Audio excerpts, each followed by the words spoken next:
Nice to see you. Always good seeing you. And thank you so much for doing this interview for the Pioneer History Project of Veteran Feminists of America. We are proud to have you. We'll have you as part of the collection. And again, thanks for the time. So why don't we just start out by give us your name and when and where you were born. Mickey Beil. I was born in 1952 in Chicago, Illinois. Excellent. So can you describe your family background, ethnic background? I'm a first-generation American. My dad came from Germany. I was raised in the Chicago area, and then my family moved out, like everyone did in those days, to Niles, which was a suburb out by O'Hare Airport. So that's my background. What was your neighborhood in Chicago? It was around Lovejoy, Elston and Lovejoy. Okay. In that area. Okay. So what were things like before you got involved in the women's movement or women's activities? Yeah, well, I used to be a teacher. I graduated from college and really never went back to the Chicago area after I graduated from college. But I was a teacher. I taught high school in Freeport and Sandwich, Illinois.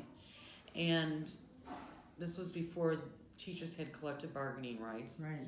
There weren't any. And so when I was, my last teaching was in Sandwich, Illinois, and the teachers went out on strike, and because they had no rights, they fired all the teachers in the district who were on strike. Do you remember what year that was? 77 maybe. Okay. Something like that. And it's not like you were paid a lot of money as a teacher in those days either. So I picketed by myself after all to make a long story short, all the teachers went back if they had you sign documents that it was illegal to strike, and I will promise never to strike again. Really? Yeah. So if you signed those documents, you were hired back at a salary that the board saw fit to give you. Amazing. Isn't it? Yeah. Without any collective Good bargaining. old days, huh? Yeah. So I said, I'm not signing nothing. I was a non-tenure teacher. They gave me a trial because I was non-tenure. I had no rights, and when I refused, I think I was at least entitled to a hearing or trial of some kind. So anyways, to make a long story short, I picketed by myself after all the teachers went back in through November or so. And then in December, around December, January, I found out about an internship at the Illinois Education Association, which I applied for and got. And that's where I received my training in campaign tactics and experiences and lobbying, and how the two were interrelated. So that was my first taste of politics, and I thought, I want to do this for a living. So, but the purpose was to educate teachers, and then you go back to your district and recruit your colleagues to get involved in campaigns. They didn't even call it a union at that time. But the purpose was get you involved and visible in campaigns, and especially school board elections and school board referendum. Anyways, so but I decided no to that. So to make a long story short, I'm not gonna. Anyways, I went through this internship, and I eventually ended up after numerous other experiences from statewide referendum for mayor selection of judges. How does that happen, right? Oh my God. I was a statewide I was a grassroots organizer for the statewide effort on mayor selection of judges. And then from there, I was the lobbyist for the Illinois Environmental Council, and moved from being the lobbyist to being the organizer. So I was organizing communities against hazardous waste landfills and all kinds of stuff. So that eventually led me to being the lobbyist with the Nurses Association. Right, let's go back a little bit for a minute. So you got trained by the Illinois IEA, I'm sorry. Mm-hmm. And then what was it like to go to Springfield in those days for It a was- woman? There were not that many women. There were some staffers, but in terms of the lobbying corps and the press corps, when you went into the press, there were all these white men and maybe a handful, maybe 3 women out of the. And this is the statewide press corps, Yeah, right? they from used all to have over that. the- Remember, all they had over that the- big yeah. press room. Yeah, they did. They had their own studio. I Right. mean, it was amazing. Mhm. Our Capitol really was amazing that way. Right. That they had that whole wing for the press. Yeah. And so, I mean, when I was experiencing that, I was like, what? Where, there weren't any women. Paula, of course, I worked with Paula. You want to just mention Paula for the Oh, tape? Paula Johnson Purdue was the first woman lobbyist for IEA, the Illinois Education Association. Yeah. Right. And she was also very involved, besides, her regular duties as a lobbyist. She was always felt it was important to be mentoring and help Wonderful. shape young women of the future. It's amazing, and she still does it to this day. It's just Excellent. amazing. Excellent. So I had the privilege of experiencing that and her wisdom and knowledge. And then, so she really was very involved. She was the lobbyist for IEA. She was very involved. She helped educate me about the ERA because coming out of teaching, we were always focused on the collective bargaining aspect. Right. And then I started learning about ERA from Paula and my internship at IEA. And then from there, I went to the Nurses Association. Who was your boss at the nurses?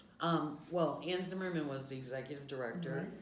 and then the head of government relations in Springfield was Deb Smith. Right. Hmm. And what year was that? That was 1982. Okay, so. I came in the last year of ERA. Right. Okay, great. Hmm. All right, so so working for a women, so you were, I myself worked for the Nurses Association, and I developed a new identity, non-nurse. I know, doesn't it kill you? Yes, right, because as soon as I said I worked there, they go, "Are you a nurse?" Yeah. Right, that was the Or common how could a question. non-nurse know our issues? Exactly. that- Well, there was that from the Right, nurses themselves. right, Right. yes. Yes. Right. Well, they were very good at employing their own profession. You have to Mhm. say that for them. But Mhm. so that's how you learned about the ERA. And what else was the experience of working for a women's profession? Can you talk about that a Yeah, little bit? it was great. First of all, the support being new, and we were in Springfield, and the main office was in Chicago. Right. And but the support, you could always feel that you would have a backup or someone watching your back, whether it was the board or the executive director or a staff person. Right. But the working for women was probably the most fulfilling point was that they wanted to be involved in ERA. Excellent. Right. They wanted to be involved in pay equity and equal pay, equal work, but more pay equity than equal pay, equal work. They wanted to be involved in women's health issues. They wanted to be involved with people being allowed to go to the ER even though they couldn't afford to pay. Because at the time, Chicago and large city hospitals were turning away people at the emergency room because they couldn't pay and they had nowhere else to go. And that still goes on today where people do not have regular doctors and the emergency room is their health access. Absolutely, to yes. everything. Right. So, getting involved in issues like that, I was like, who are these people, right? Right. Quite spectacular. Just amazing the issues that they were involved. I mean, the issues were huge. I mean, it wasn't like one issue. Right. They had a That's whole that was list. yeah. That's why I really respected it, and it was a priority. Yes. I really admired that and respected that a lot. Right, not just push their own issues, but to push Right. larger issues for women. Yeah. Right. Okay. Right, and ERA, and I'll come back to something that I wanted to ask you about. With ERA, we brought in student nurses. We bussed in student nurses. If we were, the nurses from, Springfield has a large population of nurses. You have St. John's Hospital, you had all those healthcare facilities. And so this is before the days of social media or the internet or whatever. Mm-hmm. So we would be on the phone, right? That's Right. all you had. That's it. You maybe could send out, but a lot of things happening in ERA, Too quick. right, Right. it would happen very quick. So anyways, so that was always great that you had in that regional area a large population of nurses that you could draw on to bring to rallies and so forth. I was really proud of that they would turn out. And in the ERA battle itself, I mentioned last night about how proud, and I really should find out if they still have a nurses station, but Springfield was the only capital that had a nurses station, and there was a full-time nurse. Her name was Dorothy Ferguson, and she was instrumental she was the nurse of the Capitol. She was the registered nurse of the Capitol. If someone had got food poisoning, they would go and see Dorothy. And she wasn't in the basement. She was right between the two chambers. Amazing. She had an office there, right by closer to the Senate than the Assembly. But it wasn't, if you were staff or lobbyist, if you weren't feeling good, you went in to see Dorothy. It was That's amazing. What an amazing service. She was phenomenal. Yeah. And then she became more phenomenal when the hunger strikers came into the Capitol. And like I mentioned last night, we were able, and this is why else I respect the Nurses Association, we were able to petition to get chairs for the hunger strikers because they were not going to let them sit in the area, in the rotunda, because they were afraid of, they'd have to put up setting a precedent.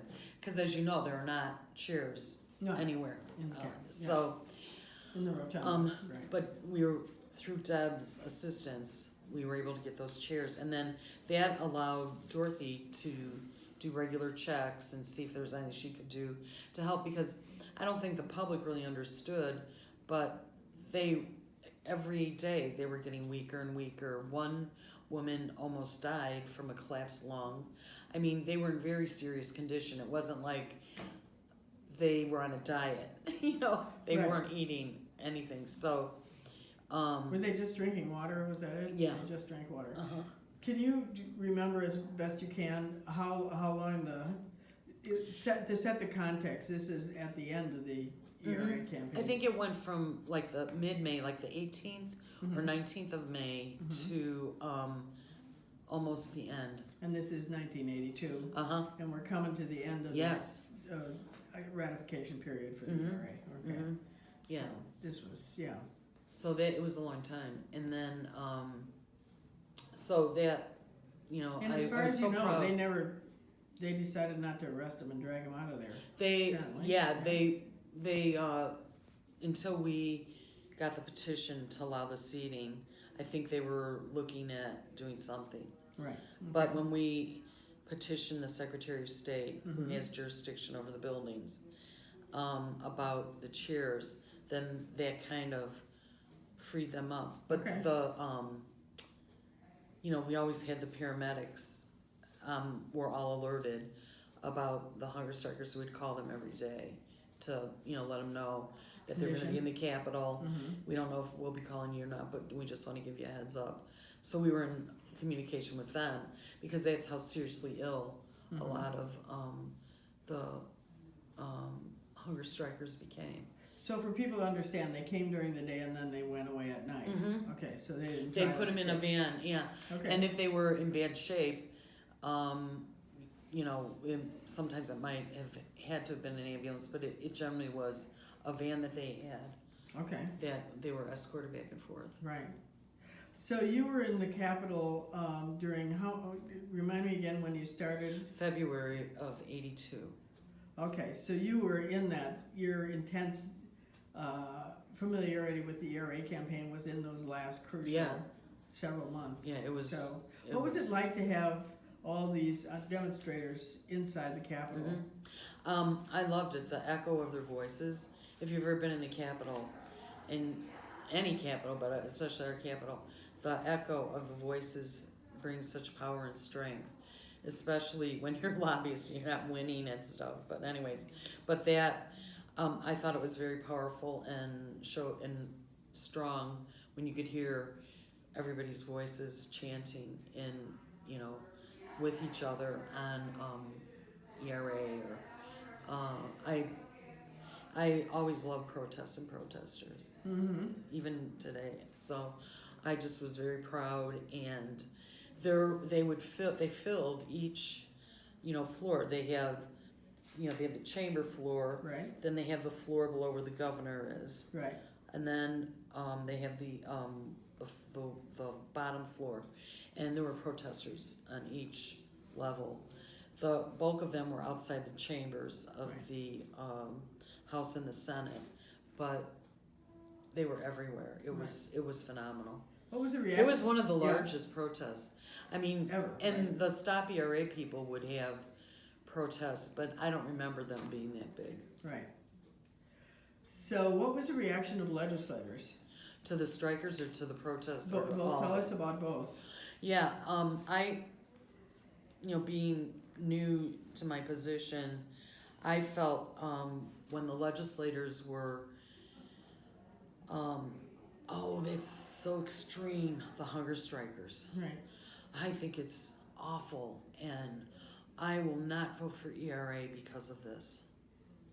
It was like, I don't think you're voting. I actually said a legislator, I don't think you're ever voting for it. So, what, you know, right. please. It wasn't like people who were voting for it changed their mind, It's right? like, Right, yeah, right. oh, please. Yeah, You know. another excuse. Right. Right. They were always looking for him. You know? Right, for sure. But people were shocked and horrified. They were shocked and horrified with the hunger strikers. They were legislators who were not used to having this. Let me just say, nothing like this regularly happened ever in the building. Right, Women chaining themselves to the speaker's podium. right. No, No. didn't happen. And then having a legislator stomp on them, no, never happened. Chaining themselves in front of the Senate, never happened. I mean, this was all new to Yes. to this legislature. And they're trying to react to this, right? Right, and that's, you know, they brought in the Capitol Police, but once again, the legislators thought, this is so extreme. Right, What is, this is extreme. I can't lend my support. That is represented by something like this. It's like, right, whatever. And then it just escalated from there. right. He had the in front of the governor. Well, they said, I remember being in front of the governor's office, but somebody told me last night that it was Daniel's office, but I don't know. Speaker. Yeah. Mhm. And then but Speaker Ryan was speaker, I think, in '82, wasn't I he? think so, yeah. Anyways, and so that whole fiasco with the writing afterwards of in the pig's blood and all that, just people thought they'd never. This is a whole new thing. Right. No one ever. Shocking. Yeah. To them, yes. Yeah, it was. So when June 30th came, there Mhm. was a rally in the Capitol, I think, that day. Yeah, there was. And- Everybody was in the gallery. Yeah. Right. And did you see the legislator who made the speech? Did you see, were you in the chamber? Could you see? Yeah. Well, no, because you couldn't be in the No, chamber. well, we were being the lobbyists. We wanted the people to see everything. Yeah, We didn't feel right. Yeah, we I should be see. taking up I space. see, okay. So we were helping get up in the gallery. The Right. vote's coming. Get up in the gallery. The vote. You know, we were like pushing people up Right, into the gallery, Mhm. and that was more important than getting a seat in the gallery. Got it. We could hear some of it from the side or Mhm. in front. So when the day came and went, Mm-hmm. then what happened, what was it, both from the point of view of the Nurses Association's own agenda, Mm-hmm. but also the the tone in the legislature, what impact do you think the women had and the struggle for the ERA actually had on the General Assembly, if anything? Yeah, I think it had somewhat. I think people were waiting to see what the next election would bring. Right. If they would come back and take on people. Because that was part of the threat, we'll remember in November, right? Right, Yeah. right. Mm-hmm. So I think that was a biggie. For all of us who were involved in it, it was like driving 600 miles an hour and throwing yourself in reverse. Wow, That's a what it good was way like to for describe us. it. Yeah, Mhm. yeah. So it was, that was different. In terms of the nurses, we use those roll call votes from 82 Mm-hmm. in the endorsements. You know how Right. INA would endorse Right, people? yeah. Snappy would endorse Snappy, people. right. Oh, God. They had not only the ERA vote, but the Senate vote that ultimately killed it when they would not withdraw it from committee. Right.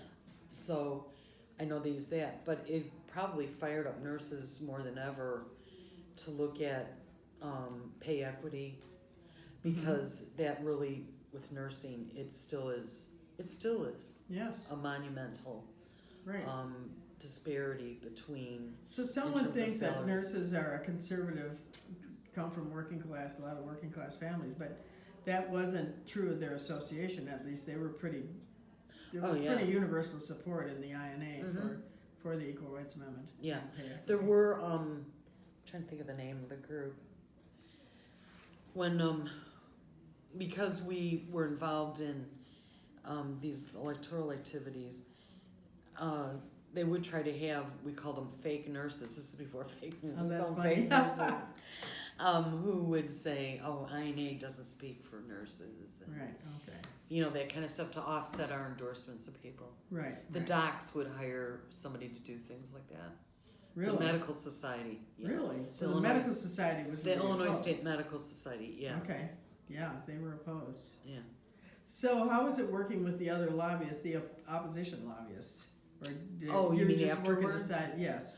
Well, first of all, the Stop ERA people did have some contract lobbyists, but it's normally not people I was dealing with anyway, so it Okay. wasn't like it was a hardship. There were a couple people, and you just try to Right. look away, you know, but Right. it's Right. hard. It's hard.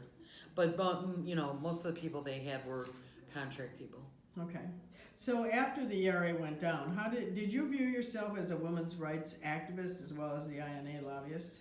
Not then. Not It wasn't then. until Okay. later Okay. that I Well, started. tell us about that. Tell us about how that Yeah. came about. So you stayed with the INA for. And yeah. it just happened that a lot of the issues that the INA was involved with were women's issues, Right. right? Right. So it did lend itself. I mean, gradually I began, you know, seeing how everything's connected. Right. The pay's connected, the respect in the hospital setting. Right.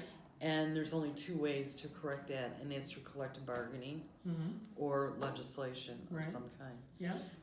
And that, unless, if that doesn't happen, nurses will never be on the same playing field as other healthcare professionals. Mm-hmm. So it kind of switches your, Yes. you know, your view of things. So the more you learned about their profession and the issues that they were working on, the more it kind of fed your desire to be an activist on women's issues as well. Okay. Yeah. How long did you stay with the nurses?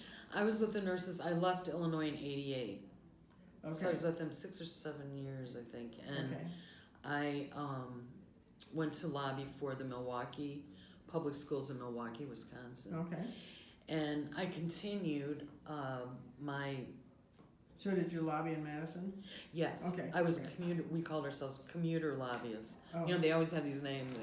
Yeah. We commuted in from Milwaukee every day to Madison. And I continued to build on the women's rights aspect because, once again, I'm working for the school district, and probably 80% of their employees are women Right. because it's the teaching profession, Right. And being a former teacher, it was just very special. And I got involved with the City of Milwaukee Commission on Domestic Violence and Sexual Assault. Okay. This was a commission that had the public schools, the health department, the police, the fire department, the county social services, human services, on and on. Domestic violence providers, sexual assault advocacy groups. Anyways, all of this was on one body to work together to try to prevent any of this from taking place. And so I eventually became the chair of that, so I was very proud of that. Okay. And it kind of helped me continue that women's rights aspect. And then I felt free enough, at least under one of the superintendents, there was no prohibition against protesting or picketing or anything like that. And the Promise Keepers came to town. And I don't think most people know who the Promise Keepers are. Explain them. It's an all-male group, and was formed by a football coach. And the whole purpose is for men to be the strength and core of a family so his children and wife can feel free. Is that the best way to describe it? Yeah, that's a good way. Yeah, right. Anyways. From their point of view. Anyways. Right. So they came to town twice while I was living in Milwaukee. And the first time I connected in with a group of UW students and did a training workshop on how to protest. And I did it the second time. Promise Keepers came with more of a focus on Promise Keepers because I'd experienced the first one. Right. And it is all male dominated, and you see people from all levels of life walking into this huge, sports arena in Milwaukee. And the people outside in the tents selling things are all women, and no women, at the first one, no women were allowed in the arena because there were 2 young women who tried to get in. They were not allowed to get in. The second time they came, they did allow some women, and I don't know how they decided who could come in or not. But it's a very shady group. It's a very right-wing, male supremacy promoting group. And women are not up to the superior level of men, was their whole approach. And so just loved picketing them because they didn't expect it. So, how long were you in Milwaukee then? About 7 years. 13 years. 13 years. And then I moved to Madison. Okay. So were you continuing to lobby for the teachers? Or? No, for Dane County. Dane County, okay. I was in the county executive's office. Okay. We have county executives in Wisconsin. There are a handful of counties that don't have executives, but usually the large rural counties have county executives. And so I was in the county executive's office, but I lobbied for the exec and the county board. So trying to get them to agree on things was always making a the challenge. mechanics of government work. Right. Okay. Just so it shows a unified front. Because if there was one lesson I learned in ERA, they will try to dismantle unification faster than anybody. Yeah. And so the last thing you want is to not be unified walking into something. Right. Right. And I learned that lesson very well. So anyway, so I worked with them. I worked with Dane County 17 years. So Dane County was involved in, access to health care for women, kind of similar to the nurses. Child protection, child support was big, and so forth. So, but most of the time what we're doing is fighting off attacks on Dane County because we happen to be a very Democrat-leaning voting county. Right. And so as time went on, and they could define out through statutory language, Dane County and Milwaukee County, when the Republicans controlled the governor, the House and Senate through the help of the Koch brothers, Americans for Prosperity, the Heritage Foundation, all these conservative groups. And Americans for Prosperity, most people don't know this, they have branch-off groups, which You don't know they're connected back to them. Okay. But they are. Yeah, And the Koch brothers helped fund all of this. yeah, And most people don't even know who the Koch brothers are, but yeah, I think they're even worse than the Coors. No, nobody could be worse than the Coors. yeah. Well, When you think of remember how they sued yeah, the Rocky Mountain Legal Fund, right, wasn't it? right. When INA had the pay equity lawsuit, I forgot this. yes, the Talk- Rocky talk- Mountain Legal Fund came and tried to stop our lawsuit. All this is coming back. See? Yeah, I know. So Anyways. I mean, you raise an interesting question that I don't think I've heard in recent interviews. Pay equity was Yes. a very substantial issue in the 80s. Yes, Can you just, it for still our is. crowd, just talk about what we mean by when we talk about pay equity? Well, it was. I remember Illinois looked at Wisconsin of all places, which I know. They did a study comparing a boiler operator to a registered nurse. Let's just use that. And It's a radical idea in Yes. those days. Really. INA put together, along with, I think AFSCME helped fund it I think it too. was AFSCME. They did a study, and so they did cross comparisons. Of the skill set? Yes, Okay. and registered nurses were making what at that time I think it was 72 cents for every dollar that I mean. Right. But in the state employees, we didn't do it in that fashion. We did it like a boiler operator was paid, I can't remember what it was, but Right. whatever it was, and then a registered nurse was paid far less Right. than what.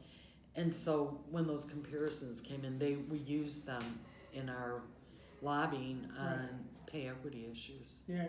It's just a fair thing. And then still today, I think now women earn 78 cents, is it, on I every think dollar? Somebody said 80 or 82, but I mean, Yeah, it's I don't even certainly- know if it's that high, but Yeah, I don't know either. I mean, we had But it was the only 59 way. was the number we used in the Yeah, ERA it campaign, went for, remember? yes, So, if you want to Yes. look at the half full, half empty question. yes. Right. And it's an ongoing issue. Women Yeah. are still underpaid. Yes, They definitely. really are. I don't, Definitely. there's no question about it. Yeah, no question about it. No. But the pay equity, pay equity is interesting because it's almost 20 years since people are Yes. even trying to argue about it because the courts shut it down, right? They got Yes. the courts to shut it down. And then And the your right wing- your only other avenue is legislation. Yes, right. And they weren't I mean, Good luck with that. I yes, know. In that period of time. yeah. Right.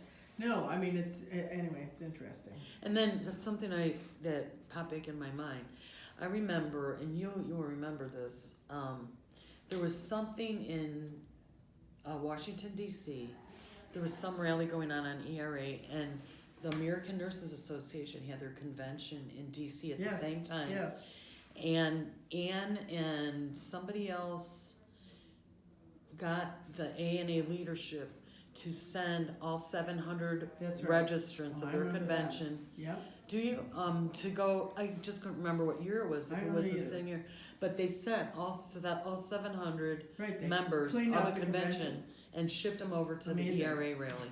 I don't. Yes, I mean I'm glad you brought that up. And could you just explain a little who Ann Zimmerman is for? Ann Zimmerman was this phenomenal, first of her kind, strong woman who was a leader of the Nurses Association.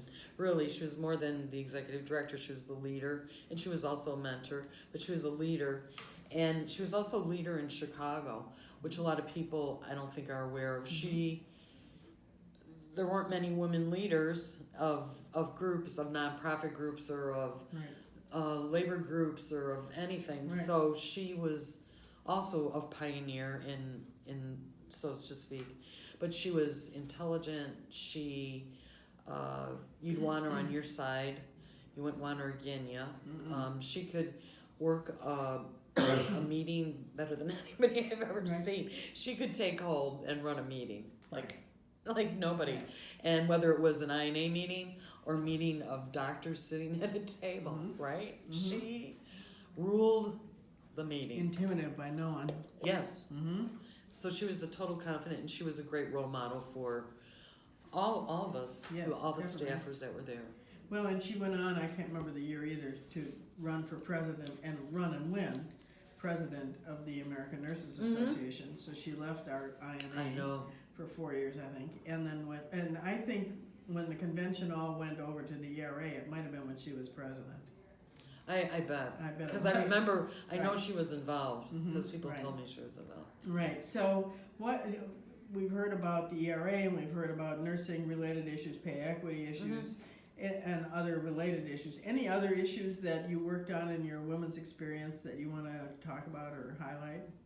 Is that, Not, Yeah. I mean, up to the current point is just probably more involved in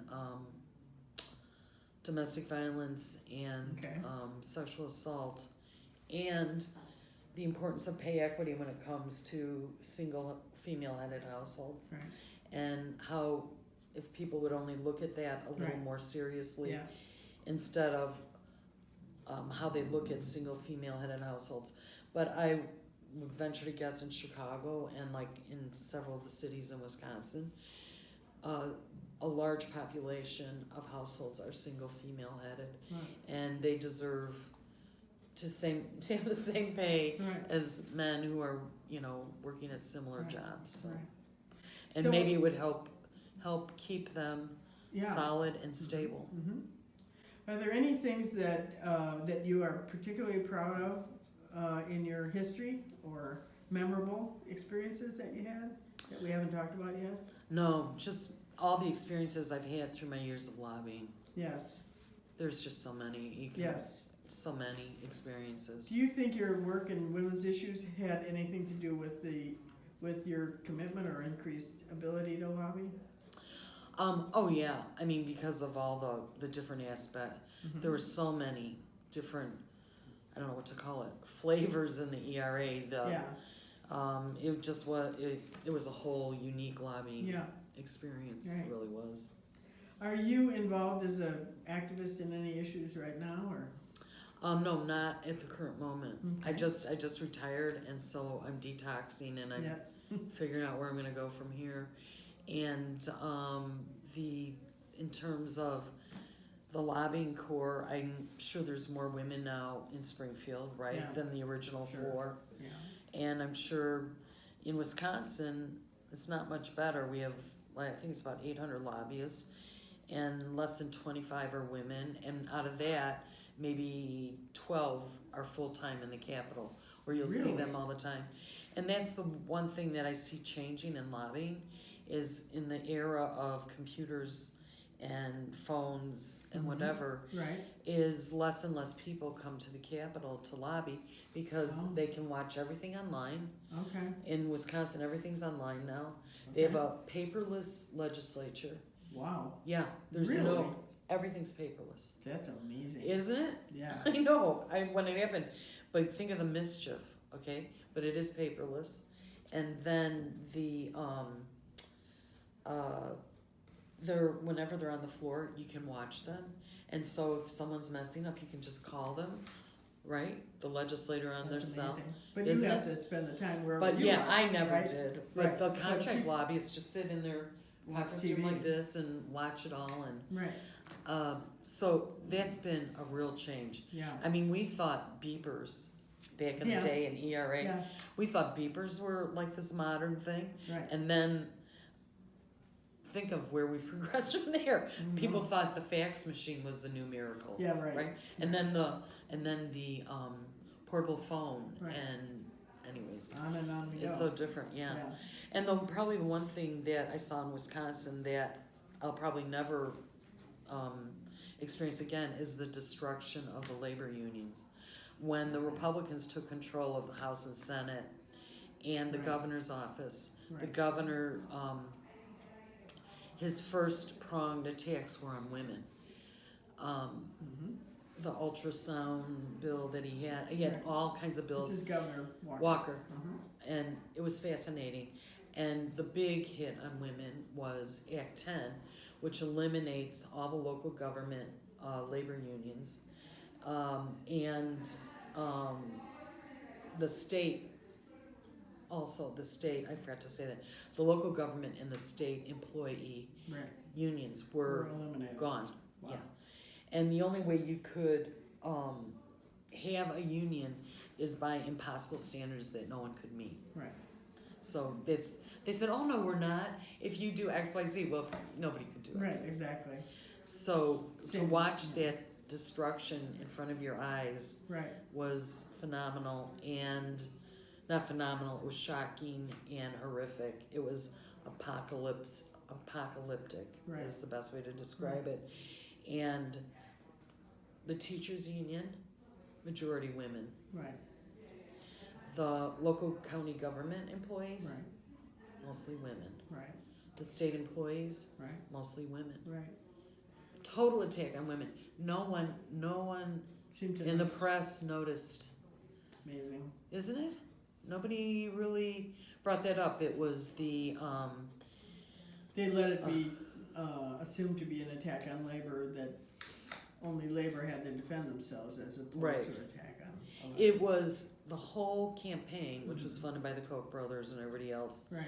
to make this happen was the resentment of local government. It was no longer that local government and state government employees are public servants, Right. which is what we pretty much think of ourselves as Right. public servants.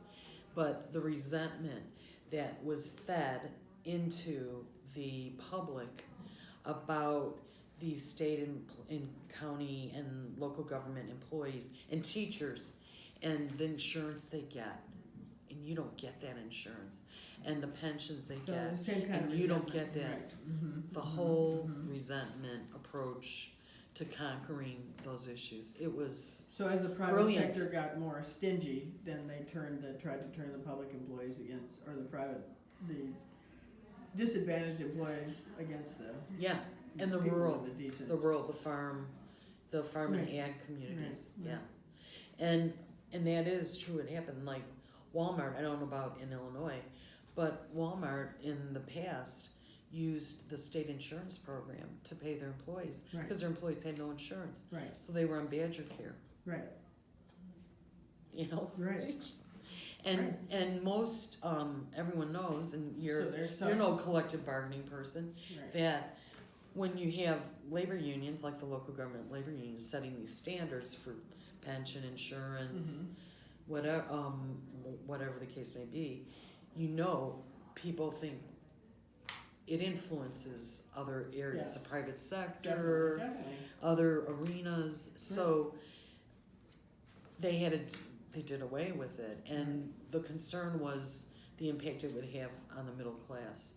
And I mean, we're still seeing all this Right. evolve. It's incredible. It is incredible. Yeah. And it's still in the And middle. who would ever think, right? No, I mean, we always set out the public employees as the standards and then pull up everybody else, right? Yeah. To meet the standards of what a decent employer pays. Right. And that's totally been turned on its head.